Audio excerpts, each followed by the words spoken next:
And we're back. Sander's here. And he hasn't finished eating, so I don't know what he's doing here. I'm about to make some, don't mind that mess because I've been sick. I'm about to make some turkey burgers. I actually made them in Miami. Say hello. No me grabes. Okay. So this is my setup for the turkey burgers. I have some ground turkey. This is, I believe, I don't know how many pounds. 3 pounds of ground turkey. You can always, if you have any leftover patties, you could just freeze them and do them another day. So that's probably what I'm gonna do.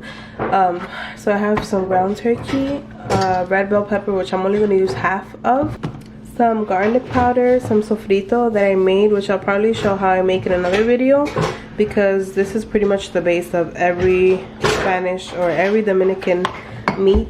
So that's that. And then I have some oregano, some garlic cloves, which I'm only gonna use like 4 or maybe 3, and adobo, because you can never go wrong. I have this bowl, which is where I'm gonna mix everything, and then I'm gonna cook it in this skillet. And obviously we need some oil. My hands are washed. I'm just gonna start with some adobo, and we're gonna just use our hands because it's easier to mush everything in. I'm gonna put some oregano. These are flakes, so I don't want to go too crazy. And some garlic powder. This is salty, so you gotta be careful too. I'm gonna put about 2 tablespoons of sazon. About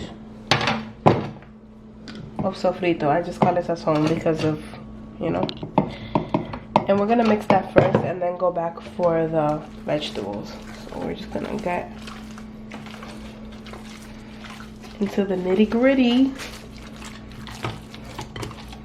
So once it's distributed enough, we're gonna add the peppers and the garlic. And I ended up using 1/4 of the pepper, not half, because it was just gonna be too much.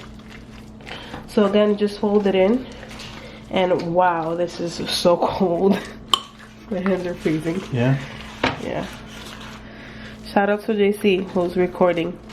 If you want, you can add biha, which gives it color, but I really don't care for that. So it's pretty much to give it coloring, because it doesn't really give it seasoning. I don't know why it says seasoning there.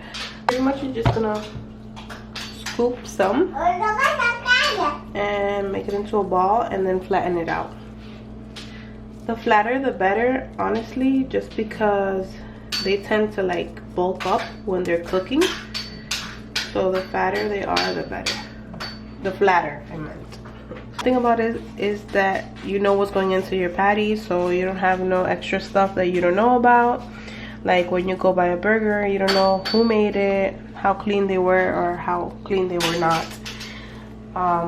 And about any ingredients that maybe you don't approve of. Alright, so here are my patties. And with the rest of the meat, I just made some meatballs, so I can just freeze these up and use this in the next couple of days. Hey! Want some burgers? Huh? Popish? Yeah, Popish. They're a little sticky, so you're just gonna take your spatula and scoop them up real quick. It's okay if they lose their shape a little bit, you just fix it. If it sizzles like that, that means it's hot enough, so we can start adding our other patties.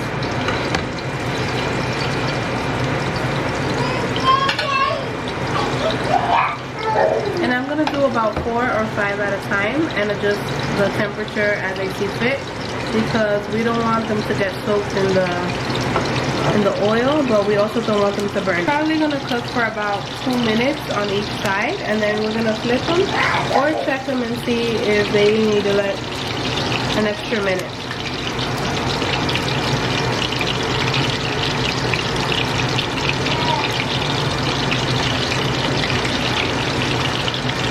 Okay, I know it said 2 minutes, but 1.5 minutes is more than enough time.